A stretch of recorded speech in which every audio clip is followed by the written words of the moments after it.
Eu sou o professor Eliseu Martins e você está no canal Conectados na EBD.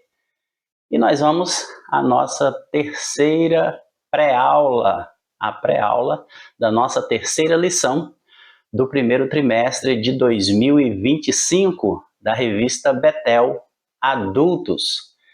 E nessa oportunidade vamos estar estudando sobre o tema Reforma Protestante, o reavivamento da fé e o retorno às Escrituras. É um tema bastante propício e bastante necessário, relevante demais para a época que nós estamos vivendo na igreja. O nosso textual ele se encontra em Romanos capítulo 1 e o verso de número 17, que diz: porque nele se descobre a justiça de Deus de fé em fé. Como está escrito, mas o justo viverá da fé. Esse texto também nós vamos encontrar no livro de Abacuque, no capítulo 2 e o verso 4. Esse texto que diz que o justo viverá da fé. Esse texto de Romanos 1,17 é o texto que serviu como despertamento para Lutero, para que ele desse início, então, àquele movimento que visava reformar a igreja. Então, Romanos 1,17 foi o estopim. Quando ele leu esse texto e o Espírito Santo lhe deu o esclarecimento sobre como seria a salvação daquele que crê em Deus. Essa salvação seria unicamente por fé. Fé no sacrifício de Jesus na cruz. Nossa verdade aplicada traz a seguinte lição: como discípulos de Cristo, devemos ansiar por receber mais do Senhor e aprender mais das Escrituras. Como discípulos de Cristo, é obrigação minha sentir essa necessidade de receber mais do Senhor e aprender mais das Escrituras, ter esse anseio por conhecer mais a vontade de Deus. Os objetivos da nossa lição são 3. O primeiro é identificar os precursores da Reforma Protestante. O segundo é ressaltar a importância da Reforma Protestante. E o terceiro é reconhecer as implicações da Reforma Protestante no mundo, na igreja e na sociedade. Nosso texto de referência se encontra em Romanos capítulo 1, do verso 16 ao verso 19. Porque não me envergonho do evangelho de Cristo, pois é o poder de Deus para a salvação de todo aquele que crê, primeiro do judeu e também do grego, porque nele se descobre a justiça de Deus de fé em fé, como está escrito, mas o justo viverá da fé. Porque do céu se manifesta a ira de Deus sobre toda a impiedade e injustiça dos homens, que detêm a verdade em injustiça. Porquanto o que de Deus se pode conhecer neles se manifesta, porque Deus lhe manifestou. Romanos capítulo 1, verso 16 ao verso 19. Nós temos aí o nosso de oração, devemos orar para que Deus continue levantando homens corajosos. Homens corajosos são homens necessários para que a missão da igreja não perca o foco, para que a igreja não perca o foco da sua missão.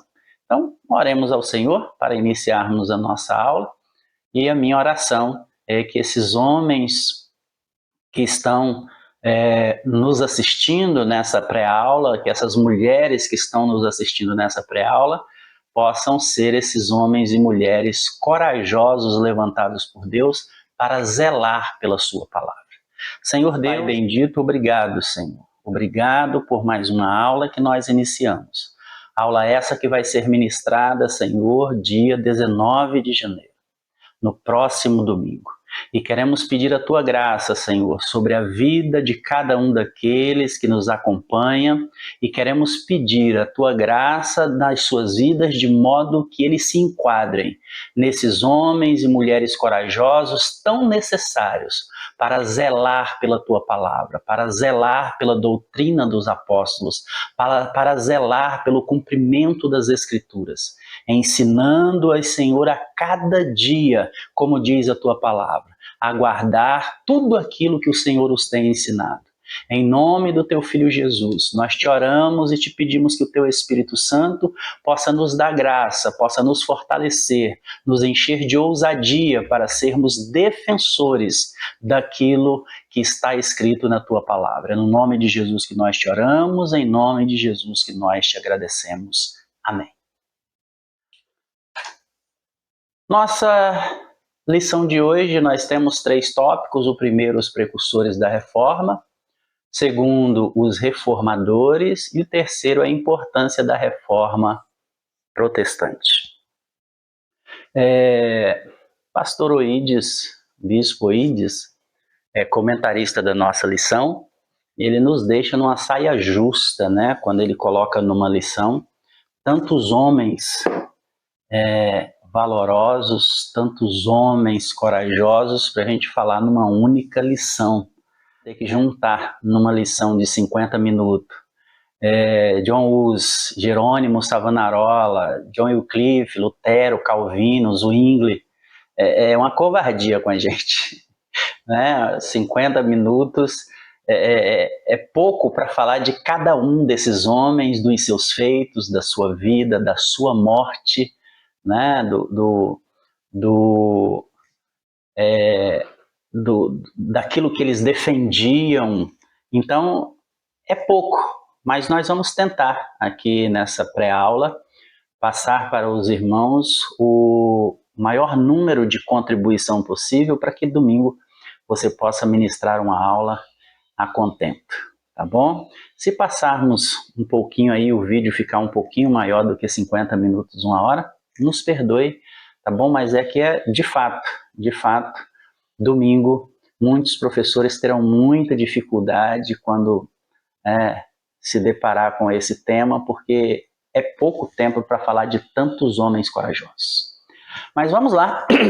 Introdução. A reforma protestante surgiu do fervoroso anseio de testemunhar mais, no viver da igreja, dos valores e crenças revelados nas Escrituras.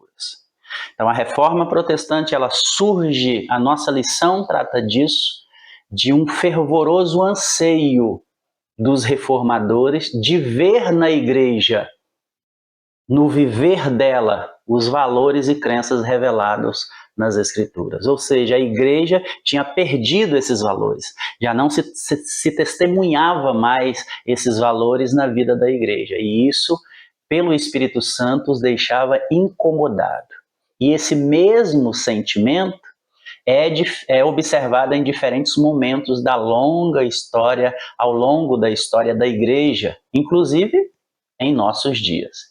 Então, é importante que nós não percamos o foco, que principalmente como professores que somos, sejamos zelosos da lei de Deus, das sagradas Escrituras, zelosos em ensinar aquilo que de fato o Senhor tem para a sua igreja. E a nossa lição de hoje vai falar de homens que foram homens zelosos, inclusive a boa parte deles deram a sua vida para defender aquilo que a palavra de Deus estabelece para que vivamos.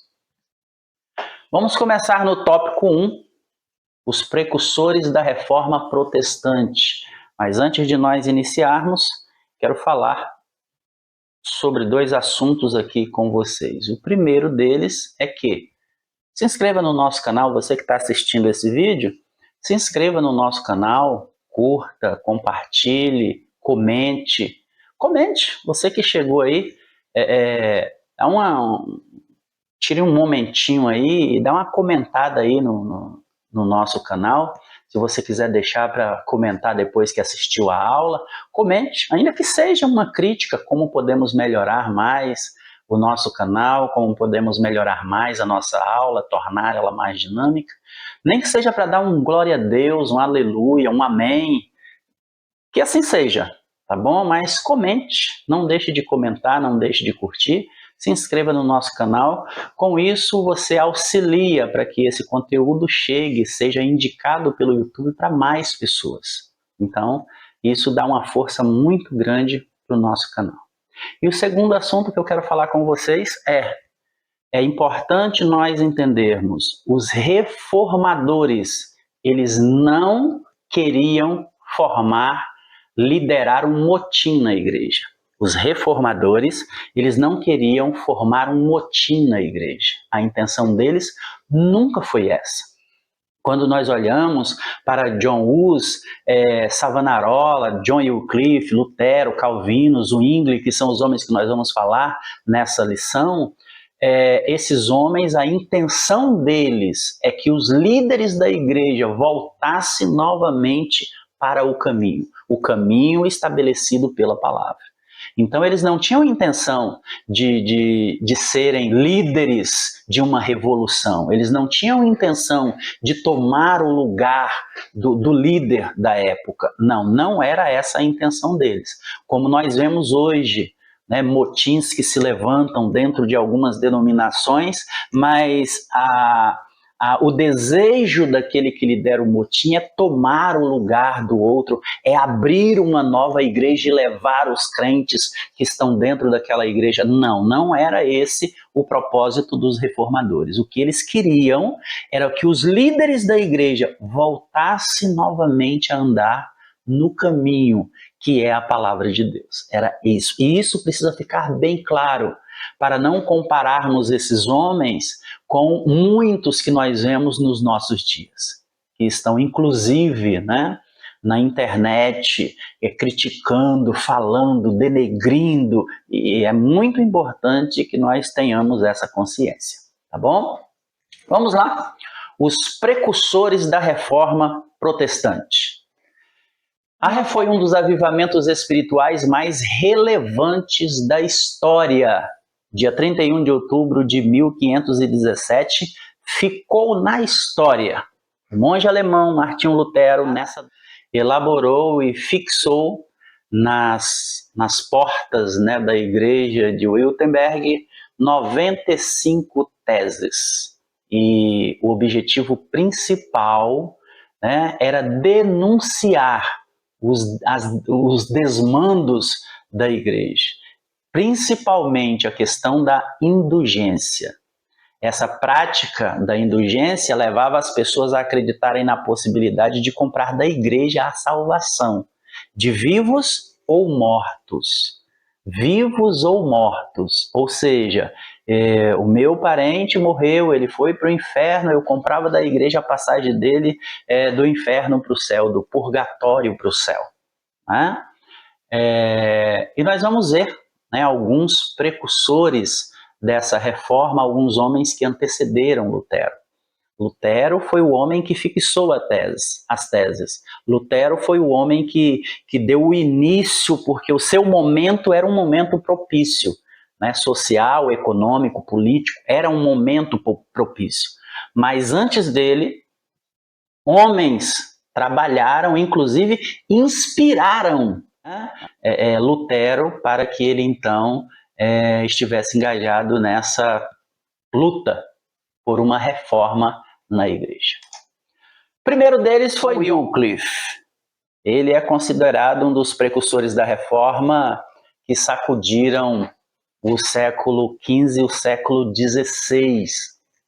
Falamos em reforma protestante, porém nós precisamos entender que ao longo da história da igreja aconteceram muitos movimentos buscando reforma.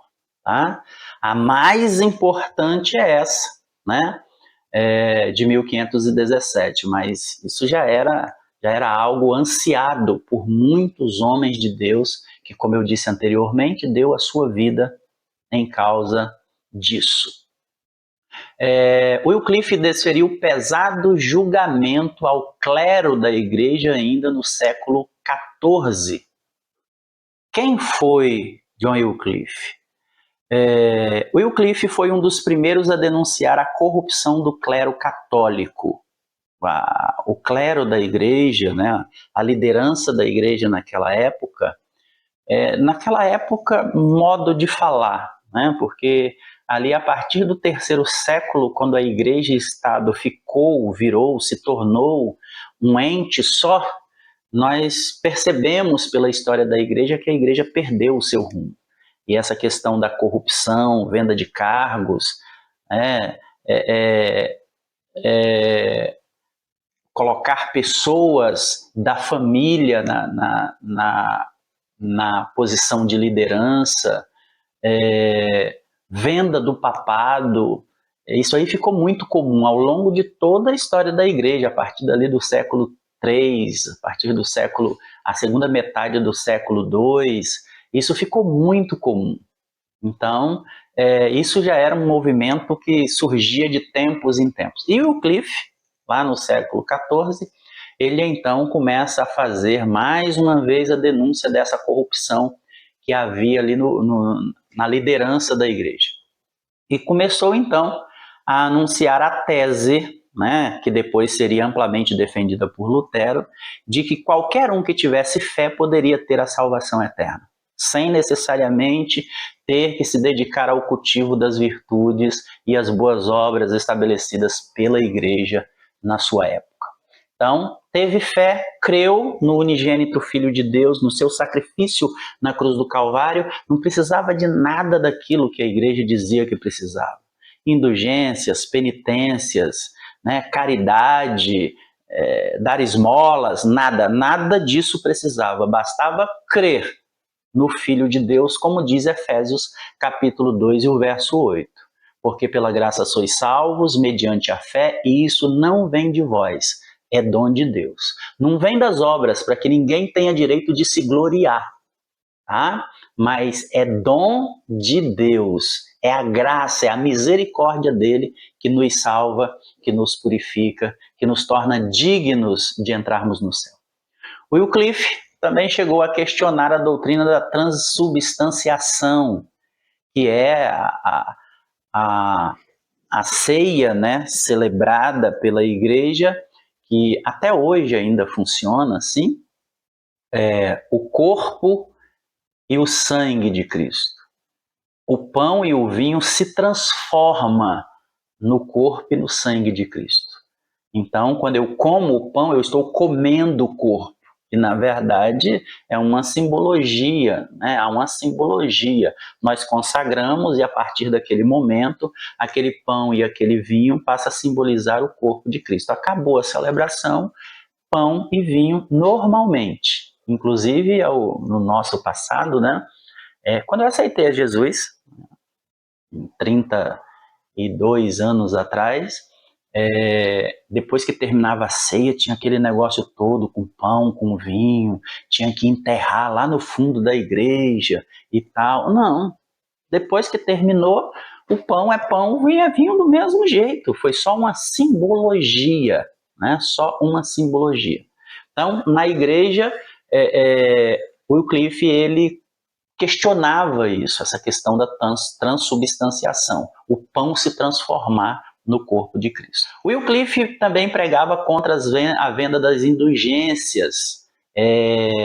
Essas indulgências, elas passaram a ser cada vez mais criticadas, né? Se nós observarmos, e nós vamos ver isso, né, no decorrer da nossa lição, que esse era um ponto principal de todos os reformadores ou os precursores da reforma, entrava dentro da crítica dos reformadores e isso permeava, né, o centro das discussões, a questão da indulgência.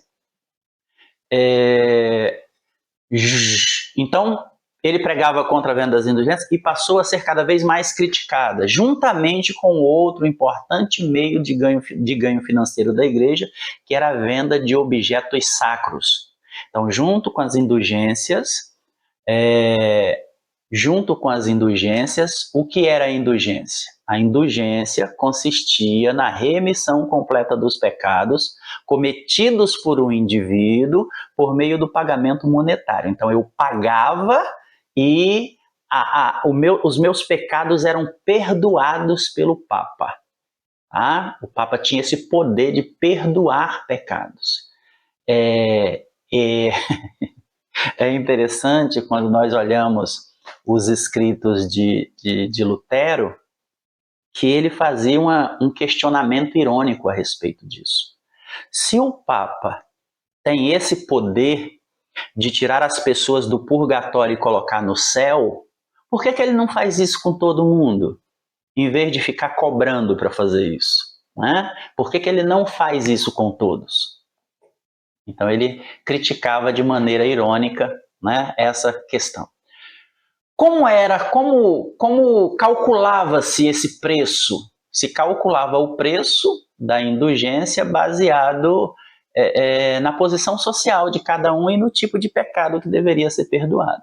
Então, os mais ricos pagavam mais, os mais pobres pagavam menos, os pecadinhos pagavam mais, os pecadões pagavam, os pecadinhos pagavam menos, os pecadões pagavam mais, e assim ia. As primeiras referências que nós temos a respeito da indulgência, nós temos aí lá no século XI ainda. Então essas indulgências, elas acompanharam aí boa parte da igreja, né, a partir do século X, mas elas se tornaram mais ferrenhas a partir do século XIV, por causa da construção da Basílica de São Pedro. Então eles precisavam arrecadar dinheiro e eles então faziam, né, essa venda para que pudessem então arrecadar dinheiro. E eles também vendiam objetos santos, objetos sacros, né, como o pedaço da cruz de Cristo, lascas, né, lasquinhas da cruz de Cristo. Eles vendiam osso dos apóstolos. É muito interessante quando a gente lê a história da igreja, porque alguns autores dizem o seguinte, que se fosse juntar todos os ossos, né, que foram vendidos dizendo como sendo ossos de Pedro, né, dava de formar um vale de ossos secos, né, dava de formar uma multidão de pessoas, de tanto osso que se achava dizendo, né, sendo vendido dizendo que era osso de Pedro. Se fosse juntar todas as lascas da cruz de Cristo que foi vendida, nós teríamos aí uma floresta inteira, né? Não era só uma árvore, não, uma floresta inteira, de tanto que eram vendidos objetos, dizendo que esses objetos fizeram parte, né, do início da igreja, da vida dos apóstolos, da vida de Cristo. Então, tudo isso era para juntar dinheiro e a igreja, então, viver num conforto. John Wycliffe, ele era um firme crente na supremacia da autoridade das Escrituras na vida da pessoa. Para John Wycliffe, a Bíblia era aquilo que a pessoa precisava para servir a Deus de maneira digna e alcançar a salvação. Baseado nessa palavra, uma coisa que ele rejeitou assim de uma maneira muito ferrenha foi o sacramento da confissão. Aquela situação de que o camarada vai no confessionário, confessa o pecado, e aí o confessor lá impõe uma penitência, que pode ser uma penitência grave, né, como rezar um rosário, ou para os pecados mais graves, ou pode ser uma penitência mais leve, né, para os pecados veniais, como rezar um terço, por exemplo. Então, de acordo com o pecado, a pessoa era obrigada a rezar um rosário ou rezar um terço. Tá? O rosário é uma reza que envolve aí um monte de Ave Maria, envolve um monte de Pai Nosso, envolve um monte de oração junto, e a pessoa precisa, então, fazer rezar esse rosário toda vez que ele comete um dos pecados mortais. O que são os pecados mortais, considerados graves? São aqueles pecados, segundo a igreja, que estão nos 10 mandamentos: matar, roubar, adulterar, prostituir, blasfemar, prejudicar os outros, guardar rancor, ódio no coração. E os pecados veniais, ou os pecados mais leves, são aqueles pecados de menor potencial ofensivo, vamos dizer assim, né? Como, por exemplo, por pura preguiça deixar de ir na missa, cumprir, né? Ou cumprir com negligência esse papel. Então, esses pecados assim mais, né, que não prejudicam muito as pessoas, eles são tratados como pecados veniais ou pecados mais leves, tá? E ele batia contra isso, né? Ele dizia que só quem tinha poder de perdoar pecado era Deus. Só Ele tem poder para perdoar pecados. Wycliffe, ele foi condenado pela Igreja Católica 10 anos depois da sua morte. A Igreja Católica condenou ele por heresia depois de 10 anos dele ter morrido. Wycliffe foi um dos homens que não morreu, né, queimado numa fogueira, enforcado. Ele morreu de morte natural. E aí, após a sua morte, 10 anos depois, a Igreja se reuniu e condenou ele por heresia. E quase 30 anos depois, os seus restos mortais foram desenterrados, retirados do túmulo e foram queimados. Por que tudo isso? Porque ele traduziu a Bíblia ou parte da Bíblia para o inglês. Então, por ele ter feito isso, ele foi considerado herege. Por quê? Se nós observarmos uma das coisas, né, em comum entre esses homens pré-reformadores e reformadores é justamente isso. A ansiedade que eles tinham que as pessoas comuns tivessem acesso à Bíblia, pudessem ler a Bíblia. Porque até então, só o alto clero podia, né, ter acesso, só os nobres podiam ter uma cópia da Bíblia, ter acesso às bibliotecas. Até porque os mais pobres, na sua grande maioria, nem ler, né, eles sabiam. Por quê? Porque a ignorância enfraquece. Quanto mais ignorante for o povo, mais fácil de liderar esse povo, mais fácil de oprimir esse povo. É importante nós observarmos, falando nisso, que esses reformadores e pré-reformadores não eram inimigos que resolveram condenar a igreja. Eram líderes da igreja, eram padres, eram monges que, lendo a palavra, foram esclarecidos pelo Espírito Santo. Então, liam a palavra e, enquanto liam, foram sendo esclarecidos e viram que tinha alguma coisa muito errada. Então, começaram esse movimento pela reforma, para que a igreja voltasse novamente para os trilhos.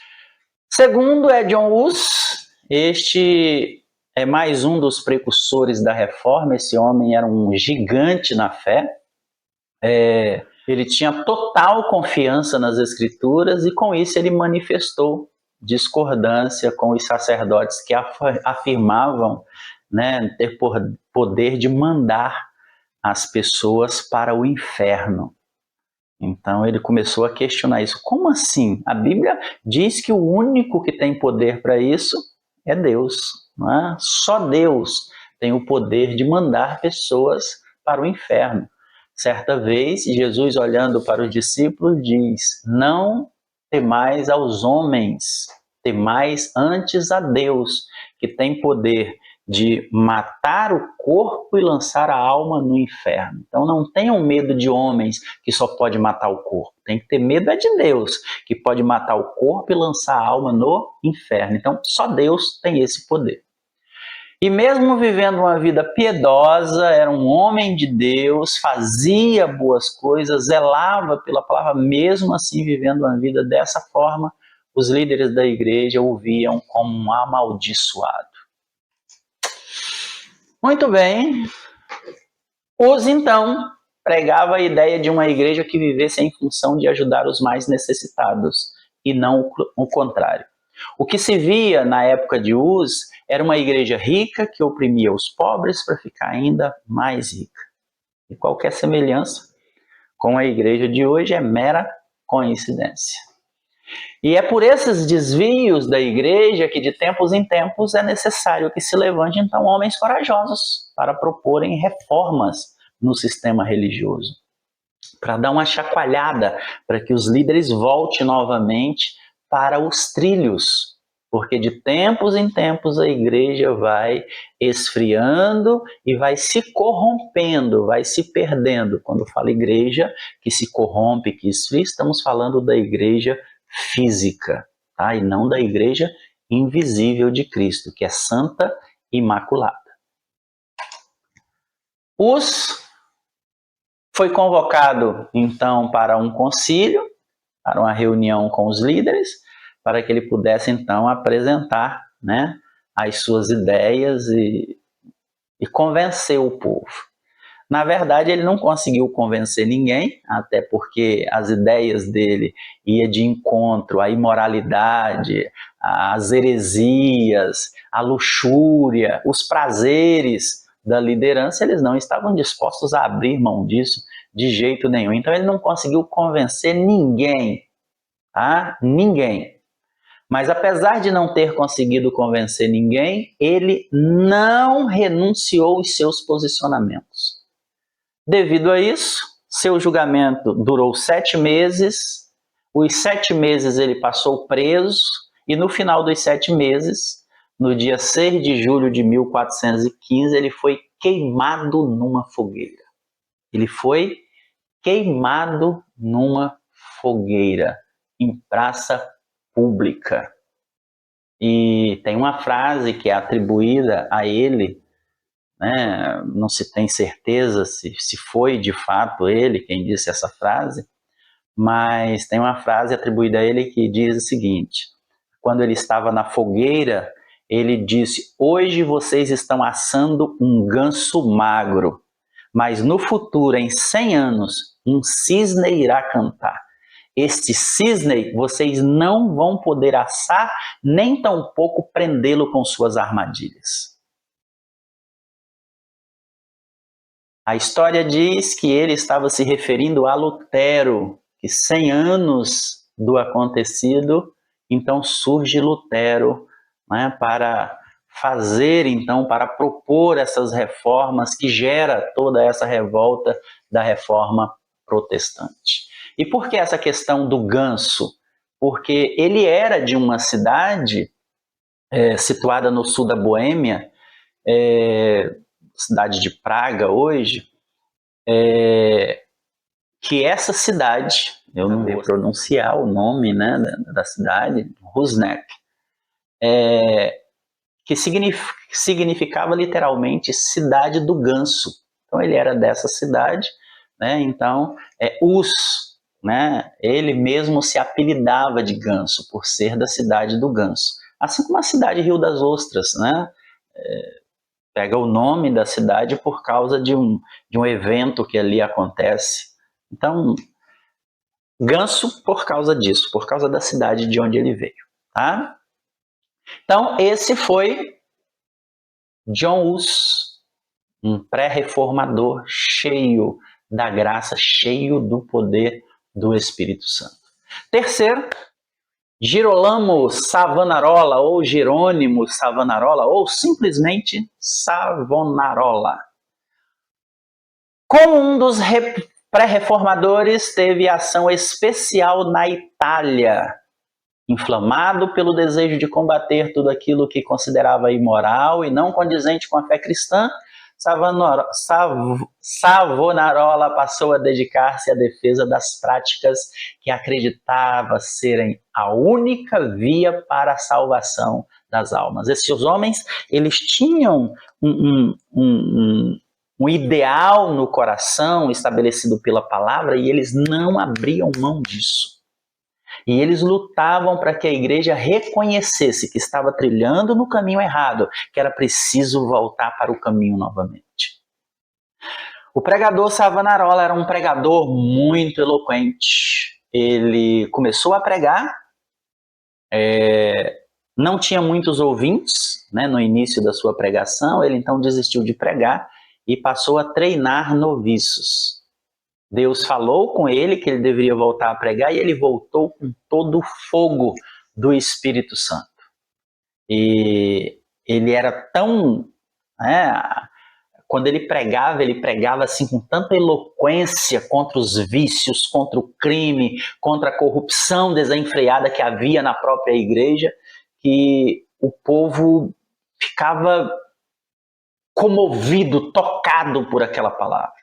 Então o povo começou a abandonar a leitura das publicações torpes, das literaturas mundanas, e começaram a ler os sermões do Savonarola. O povo deixava os cânticos, né, aqueles cânticos mundanos, para cantar os hinos de Deus por causa de suas ministrações.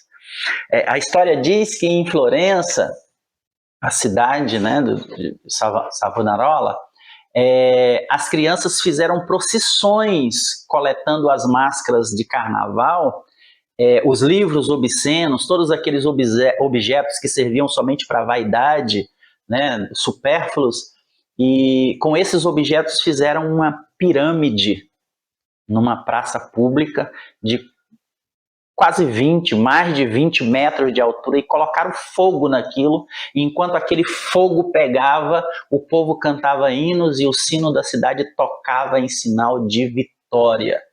Era um negócio muito, muito espantoso quando Savonarola pregava.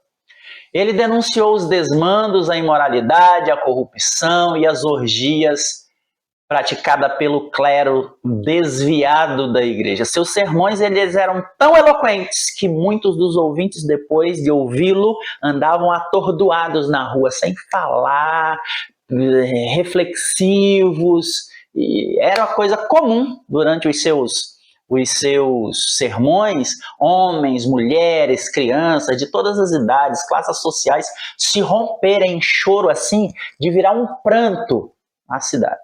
Era um negócio poderoso.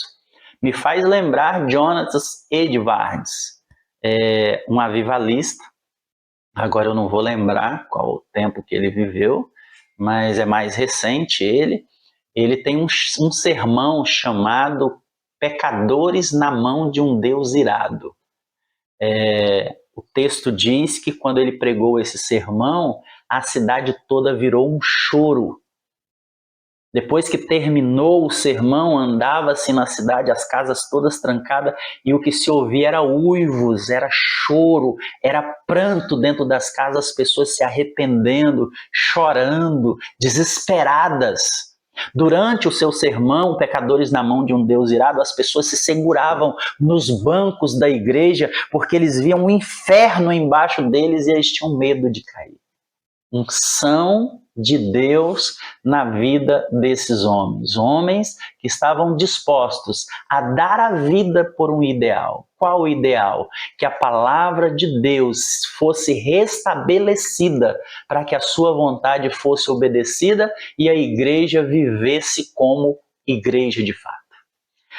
Há quem diga que se o ambiente político de Savonarola fosse o mesmo que veio a ser na Alemanha no tempo de Lutero, Jerônimo com certeza teria sido o instrumento usado por Deus para iniciar a grande reforma, em vez de Martinho Lutero. Ele seria com certeza a ferramenta, o instrumento de Deus para fazer o que Martinho Lutero fez. Se tudo, né, se a plenitude dos tempos já tivesse chegado ali na época em que ele viveu. Plenitude dos tempos é quando tudo, né, está organizado para que algo aconteça, como a vinda de Cristo. Depois de ter sido excomungado, ele foi enforcado e teve o seu corpo queimado. Suas cinzas foram jogadas no rio. Bem, tópico 2. Tópico 2. Os reformadores. Muitas pessoas foram instrumentos nas mãos de Deus durante a Reforma Protestante, dentre as quais se destacam Martinho Lutero, Ulrico Zwinglio e João Calvino. Vamos dar uma olhada, uma pincelada, né, sobre a vida desses homens. Primeiro, Martinho Lutero. A reforma protestante foi, sem dúvida, um mover de Deus para direcionar a igreja à sua verdadeira vocação. A igreja tinha perdido a sua vocação, né, que é de servir a Deus e servir ao próximo. Jesus deixa isso bem claro quando ele fala, né, em Marcos 12, versos 30 e 31. Amarás o Senhor teu Deus acima de todas as coisas e o próximo como a ti mesmo. Né? Então, a vocação da igreja é essa, servir ao Deus e ao próximo. A igreja, no seu tempo, não estava servindo nem a Deus e nem ao próximo. Perdeu totalmente a sua vocação. Certo dia ele foi iluminado pelo Espírito Santo quando leu o justo viverá da fé, Romanos 1,17. E ao perceber que a igreja romana havia se afastado do evangelho, Lutero então fixou as suas 95 teses nas portas da catedral de Wittenberg. Inicia a chamada Reforma Protestante. Nessas suas 95 teses, Martinho Lutero abordou algumas questões, como o comércio das indulgências, lá está as indulgências de novo, o poder do Papa, né, para perdoar pecados, ter uma palavra superior à Bíblia, ser infalível, né? Então, ele questionou isso aí nas suas 95 teses. Ele também falou a respeito da Bíblia como texto primordial. A Bíblia é a Bíblia e não tem nada além dela, né, ou superior a ela na vida daqueles que desejam ser salvos. Falou sobre o arrependimento espiritual interior, dizendo sobre o arrependimento, a necessidade de haver um arrependimento verdadeiro, né, interior, e não a confissão sacramental externa. Falou também sobre a caridade aos pobres, sobre a necessidade daqueles que têm mais ajudar quem tem menos, e isso é um papel da igreja. Falou da interioridade. Essa interioridade baseia-se na ideia de que a salvação da alma ela é determinada pela fé e pela misericórdia de Deus, e não por fatores externos, como a igreja, né, as leis, as obras, como a igreja ensinava. Então ele bateu firme contra essas questões. 2.2. Ulrico Zwinglio era um teólogo suíço e principal líder da reforma protestante na Suíça. Ele tinha alguns pontos em comum, né, com Lutero. É importante observarmos que esses homens foram contemporâneos, viveram na mesma época em lugares diferentes. Tá? Ele refutava a autoridade do Papa, pois somente as Escrituras possuem, né, total autoridade. Nós vemos isso em 2 Timóteo 16, que diz que toda a Escritura é divinamente inspirada e proveitosa para ensinar, para redarguir, para corrigir, para instruir em justiça. E a finalidade dela, e somente dela, é que o homem seja perfeito e perfeitamente instruído para toda boa obra. Então, para que o homem seja perfeito, ele não precisa de nada mais, nada menos do que a palavra de Deus. Ele acreditava também que tudo deve ser apreciado segundo a Bíblia, né? Como diz Pedro, capítulo 1, o verso 20 e 21, sabendo primeiramente isto, que nenhuma profecia das Escrituras é de particular interpretação, porque a profecia nunca foi produzida por vontade de homem algum, mas os homens santos de Deus falaram inspirados pelo Espírito Santo. Então, nada poderia estar ou ser considerado superior à questão da palavra de Deus. Ele defendia também a questão da doutrina da justificação somente pela fé, como está em Romanos capítulo 4, o verso 5.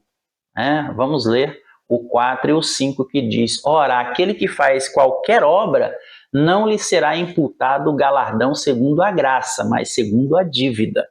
Então, Paulo está dizendo que quem quer ser salvo pelas obras vai ser julgado pelo pecado dele, pela falha dele. E vamos ver se as obras têm condições de pagar a sua dívida, de cobrir a sua dívida. Verso 5, mas aquele que não pratica, mas crê naquele que justifica o ímpio, a sua fé lhe será imputada como justiça. Então, a fé no Cristo, no Filho de Deus, é que vai então fazer com que a minha dívida seja paga por causa da graça e da misericórdia de Deus. Era nisso que Zwinglio ele cria. Zwinglio entendia que a fé é um dom do Espírito Santo, não tendo afinidade intrínseca com o batismo nas águas, como ensinava a igreja. Ele entendia que falar em línguas é um dom dado aos crentes que serve como sinal para os não crentes. Este era Zwinglio. Algumas ideias de Zwinglio foram a condenação do culto aos santos, o celibato, né, a proibição de casar estabelecida aos líderes da igreja, a venda de indulgência, olha as indulgências aí de novo, pré-reforma, reforma, pós-reforma, a indulgência está sendo sempre condenada. Ele também saiu em defesa de sola escritura, somente as escrituras, ela é a base, né? Também trouxe uma proposta de uma interpretação simbólica da ceia do Senhor, como deve ser.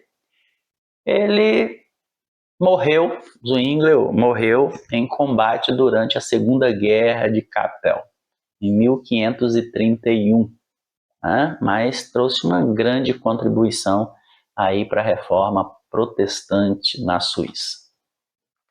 E por fim, o terceiro reformador, João Calvino. Calvino deixou como legado uma das mais significativas produções literárias do século XVI. Alguns o criticam justamente dizendo que ele não deu atenção necessária ao Espírito Santo em seus escritos. Entretanto, quando a gente lê a obra de Calvino, nós vemos que ele deu atenção direta à pessoa do Espírito Santo, porque ele abordou assuntos referentes à área da teologia sistemática. Então, temas como teontologia, que é o estudo de Deus, né, a sua natureza, seus atributos, a relação com o mundo, com a humanidade. A teontologia é uma área central da teologia sistemática em um campo de conhecimento teológico de grande importância. Ele também abordou a soteriologia, que é a área da teologia que estuda a salvação humana e a redenção. Ele também falou a respeito de eclesiologia, que é o ramo da teologia cristã que estuda a igreja, desde a sua origem, a sua natureza, até a organização, função e missão da igreja. Ele também escreveu, né, sobre pneumatologia. Pneumatologia é o estudo que fala a respeito do Espírito Santo, a terceira pessoa da Trindade. Pneuma, espírito, sopro, vento, e logia, estudo. Né? No caso, pneumatologia é o estudo de seres espirituais, especialmente, né, as interações entre Deus e os humanos. Na teologia cristã, é o ramo que se dedica ao estudo do Espírito Santo. Então, Calvino ele é chamado pelos estudiosos mais modernos de o teólogo do Espírito Santo. Por quê? Porque foi o primeiro a sistematizar de forma clara o ensino bíblico sobre o Espírito Santo. Tá? Então, esses foram os nossos reformadores na nossa aula, né, de hoje. Lutero, Calvino e Zwinglio. E vamos para o nosso tópico 3, as implicações da reforma. A reforma protestante ela aconteceu em uma conjuntura de grandes mudanças que estava ocorrendo na época, né? Ali na época da Renascença, aquele negócio todo, aquela ciência toda aflorando. Então, foi nesse contexto dessas mudanças sociais, políticas, culturais e econômicas, ali na Europa, que foi influenciando, então, né, essa reforma acabou influenciando a formação dos estados modernos. Depois dela surgiram, né, depois da reforma, surgiram novas denominações cristãs. Formação dos estados, formações de novas igrejas ou denominações. Para você ter uma ideia da importância da reforma protestante, de como ela contribuiu, né, para a humanidade de um modo geral. Os Estados Unidos, quando você estuda a história dos Estados Unidos, você vai perceber que os Estados Unidos ele foi formado por colônias calvinistas. Foram os calvinistas, colônias calvinistas, da Inglaterra, que formaram então os Estados Unidos. A reforma protestante teve uma influência muito grande na formação de muitos estados modernos. Sem contar o número de denominações que surgiram, né, após a reforma protestante. Entre elas, né, a Igreja Luterana, a Igreja Presbiteriana, a Igreja Batista, Assembleia de Deus, e por aí vai. Na visão econômica, a reforma produziu pessoas diferentes. Calvino ele expandiu essa ideia e ele não aceitou a imobilidade das pessoas, permitindo então esse trânsito entre as classes sociais, que antes era restrito. Quem nascia pobre, morria pobre. Eu nasci camponês, vou morrer camponês. Tá? As castas, né, que hoje nós vemos, por exemplo, na Índia. As castas, elas têm as suas classes e elas vivem nessa classe para o resto da vida. Então, eu nasci agricultor, vou morrer agricultor. Eu nasci sapateiro, geralmente a minha geração vai ser uma geração de sapateiro, isso vai perpetuar. Nasci ferreiro, vai ferreiro para o resto da vida. Então, os ricos eram ricos sempre, os pobres eram pobres sempre. Não tinha essa questão de ascensão social naquela época. Então, a reforma protestante vem e dá um basta nisso, dizendo que as pessoas podiam transitar sim entre as classes sociais. Também Lutero já trazia em sua tese o conceito de liberdade econômica, né? Essa questão do livre comércio, de poder vender, comprar, de comercializar. Também o livre pensamento, que hoje, né, nós discutimos muito no Brasil, essa questão da liberdade de expressão. Essa liberdade de expressão, ela não era possível antes da reforma protestante. Quem falasse contra os governantes, quem falasse contra o Estado, quem reprovasse as atitudes do Estado ou da Igreja, que era basicamente a mesma coisa, acabava sendo punido com a morte. Se não se retratasse, era punido com a morte, era tido como herege, não podia falar nada. Tinha que abaixar a cabeça e tinha que aceitar tudo o que a Igreja estabelecia. E o que Calvino vem trazendo?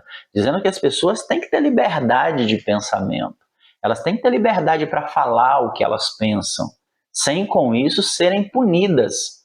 Né? E evidentemente que a liberdade de expressão ela não pode ser usada de maneira irresponsável. Né? Sempre que a minha liberdade de expressão prejudica o outro, evidentemente que isso vai ter uma consequência. É evidente que vai ter uma consequência. Mas ninguém pode ser proibido de falar. Né? Ninguém pode ser proibido de criticar, de estabelecer, né, aquilo que está certo, aquilo que está errado, baseado, por exemplo, na palavra de Deus. Então, essa liberdade de expressão também tem uma contribuição da reforma protestante, além dessa questão econômica do trânsito, né, entre as classes sociais. Por exemplo, era para eu ser analfabeto, né? Meu pai e minha mãe eram praticamente analfabetos, agricultores, né? E nunca que naquela época filhos de agricultores pensariam em ir para a universidade como eu fui. Nunca, nunca pensariam nisso. Isso não passava, eles não ousavam sonhar, porque esse tipo de sonho não passava na cabeça deles. Assim como quando eu era criança, não passava pela minha cabeça um sonho de um dia ter um carro. Nunca, nunca passou. No máximo uma bicicleta, né? Então eles não ousavam nem sonhar com isso, porque isso era impossível. Mas hoje nós vemos, né?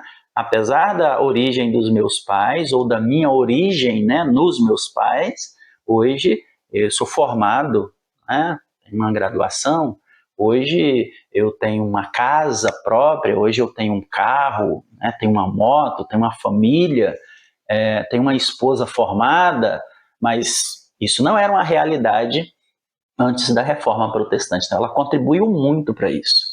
E nós vamos ver um pouquinho mais à frente por que ela contribuiu para isso. Calvino dizia que se deve gastar sempre menos, economizar e utilizar o dinheiro para ajudar os outros, sem condições. Sobre esta tese se fundam escolas públicas e grandes universidades na Europa e nos Estados Unidos. Ou seja, a Reforma Protestante contribuiu muito para que o ensino ele se expandisse, né? Para que o ensino ele ficasse acessível às pessoas. Aí agora, né, nós temos aí escolas públicas, universidades públicas, locais, né, que em tese é um local de livre pensamento, onde as pessoas aprendem e têm liberdade para expressar aquilo que aprenderam, aquilo que pensam. Vamos lá. 3.1. O Espírito Santo na vida de Lutero. Para Lutero, o Espírito Santo era uma pessoa. Ele não era uma força. Ele não era um sentimento. Ele não era um barulho. Ele não era aquele negócio que muitas das vezes nós vemos hoje. Eita, tô todo arrupiado, é o Espírito Santo. Não. Eita, ele está cheio do Espírito Santo porque ele está pulando, está rodando. Não. Para Lutero, o Espírito Santo era uma pessoa que precisava ser admirada, ser apreciada, ser amada e precisava estar em sua companhia. Era alguém que liderava a vida da pessoa. Não é? Hoje, nós muitas das vezes, parece que o Espírito Santo ele só tem lugar na nossa vida quando nós chegamos no culto. Quando chegamos no culto, o Espírito Santo tem toda liberdade para atuar. Aí quando saímos do culto, parece que acabou tudo. Né? Acabou tudo, não tem mais Espírito Santo. Ele parece que a gente incorpora ele quando a gente chega na igreja. Parece um negócio do espiritismo, né? Não, o Espírito Santo ele é uma pessoa e habita em nós. Ele deve nortear a nossa vida em casa, no trabalho, na igreja, na rua, no trânsito, né? Em todos os lugares. Ele deve nortear a nossa vida. Então, Lutero entendia o Espírito Santo assim, e não como uma força, como uma energia que se apodera da pessoa em determinado momento, faz a pessoa chegar ao êxtase e depois vai embora. Né? Lembro da história de um diácono, muito tempo ouvi essa história. Ele estava pregando e de repente, no meio do culto, no meio da sua pregação, a esposa dele entra com os filhos, com a trouxa de roupa nas costas, e ele do púlpito, de olho arregalado, olha para a mulher e fala: "O que foi, mulher? A casa pegou fogo?" E ela olhou para ele e de lá mesmo ela gritou: "Não, marido, nós vamos morar aqui na igreja agora, porque aqui você trata a gente muito bem." Né? Ou seja, então na igreja ele era cheio do Espírito Santo, quando ele chegava em casa ele era cheio de demônio. Né? O Espírito Santo só tinha ação na vida dele ali na igreja. Ali ele profetizava, ali ele revelava, ali ele pulava, ali ele falava língua estranha, ali ele pregava, mas em casa ninguém reconhecia ele como um homem de Deus. Ou seja, a companhia do Espírito Santo estava muito longe da vida dele. Então Lutero entendia o Espírito Santo como uma pessoa, como alguém que deveria ser apreciada, amada, admirada, que deveria se ter na sua companhia todo o tempo. 3.2. A salvação se fundamenta na fidelidade de Deus. Lutero estava descontente com as práticas e a posição do clero a respeito da salvação, e ele via com tristeza a igreja defendendo a ideia de que a salvação não se dava pela fé apenas, né? Mas tinha as obras no meio, tinha as regras da igreja que tinha que obedecer. Então, Lutero ele ficava muito triste com isso. Pregava-se, por exemplo, na igreja que a remissão dos pecados e a salvação da alma poderiam ser obtidos por meio de dinheiro. Esses foram fatores centrais, né, que levaram Lutero, então, a se posicionar contra a igreja romana, porque estavam falando tudo diferente daquilo que a igreja, que a Bíblia falava, que a igreja deveria ser, e tudo girava em torno de dinheiro. A igreja cada vez mais rica, só pensava nisso, só em dinheiro, em arrecadar, né? E isso foi deixando esses líderes, esses reformadores, bastante triste. E nós precisamos tomar cuidado com isso hoje, né? Porque muitas das vezes o que nós vemos é isso. Muito dinheiro, dinheiro o tempo todo, muitos templos suntuosos, muitos bens adquiridos, e na verdade a vida espiritual do povo está muito longe, muito aquém, né, da palavra de Deus. Precisamos ser vigilantes. Como arautos de Deus, precisamos falar sobre isso, precisamos usar a nossa posição como professores da escola dominical para alertar a igreja, para falar a respeito da verdade, instruindo a nossa sala, a nossa igreja, conforme a palavra de Deus diz que ela tem que ser instruída, com ousadia, com sabedoria do alto. Digo a vocês que a cada dia nós, como professores, devemos buscar os dons espirituais, sobretudo o dom da palavra, o dom da ciência, o dom do conhecimento, tá? Para que nós possamos então ter a autoridade de Deus, para que nós possamos zelar pela vontade de Deus na igreja, ensinando as nossas classes. 3.3. Finalizarmos as 95 teses, nós já falamos, né, a respeito delas no tópico passado. Lutero ele não imaginava o que ia acontecer, ele não imaginava que ele passaria a ser esse personagem tão influente, né, na história da igreja, até porque esse não era o objetivo dele. Quando ele fixou aquelas teses, aquilo ali foi a última gota, porque ele já tinha conversado com os líderes da igreja e nada tinha acontecido. Pelo contrário, acusaram ele de herege, né? Não receberam aquilo que ele estava falando. Então, ele fixou lá as 95 teses na porta da igreja e o negócio começou a caminhar. E por que se alastrou de maneira assim tão grandiosa? Um dos motivos é justamente o uso da imprensa, né? O uso da imprensa, criada ali no século XV, deu uma força muito grande para essa reforma. Por quê? Porque os livros que antes eram produzidos de maneira artesanal, escrito manualmente, imagine aí, agora poderiam ser produzidos de maneira industrial, em larga escala, né? Se escreve o quê? Um bom escritor deve escrever um livro a cada 90 dias, a cada 6 meses, um ano. Imagina que agora 200, 300, 400, 500 livros saíam num dia, né? Com isso, as ideias de Lutero se propagaram, conquistaram muitos seguidores em toda a Europa, não só na Alemanha, e a reforma então explodiu em toda a Europa. Isso foi com certeza uma providência divina para dar um choque de realidade na igreja, para que ela então tomasse o rumo de volta para casa, fazer aquilo, né, que Deus, que Jesus, através de João, falou à igreja de Éfeso, né? Observa onde foi que você caiu e retorna novamente ao primeiro amor, volta de novo, né, para o rumo estabelecido pela palavra. Conclusão: Devemos permanecer vigilantes e em oração para não nos afastar das Escrituras, da suficiente graça de Deus e da fé. Nossa pregação deve ser cristocêntrica, plenamente conscientes de que dependemos do Espírito Santo para cumprir a missão que recebemos de Jesus Cristo. Então, devemos ser vigilantes para não cairmos no mesmo erro, né, que ao longo da história da igreja, a igreja caiu, que é se afastar das Escrituras, achar que tem algo, né, que eu possa viver fora das Escrituras que agrade a Deus. Então precisamos tomar cuidado com isso. O que é que tende a nos afastar das Escrituras? Os nossos desejos, as nossas paixões. Precisamos estar atentos para a suficiência da graça de Deus, porque se nós acharmos que ela não é suficiente, nós vamos ter problema.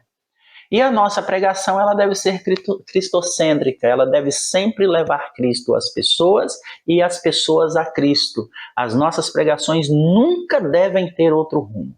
Há até quem diga que uma pregação que não fala de Cristo e da cruz não é uma pregação do Evangelho. Então, é muito comum hoje nós vermos pregações que massageiam o ego, é muito comum nós vermos hoje pregações para agradar as pessoas, mas na verdade a pregação cristocêntrica, ela vem para confrontar o homem a respeito da sua condição caída e despertá-lo para a salvação de Jesus Cristo.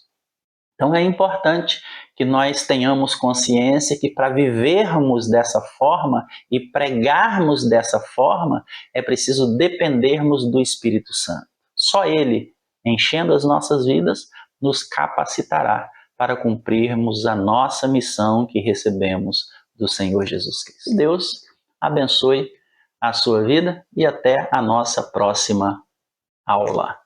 E reforçando, curta, comente, compartilhe e se inscreva no nosso canal.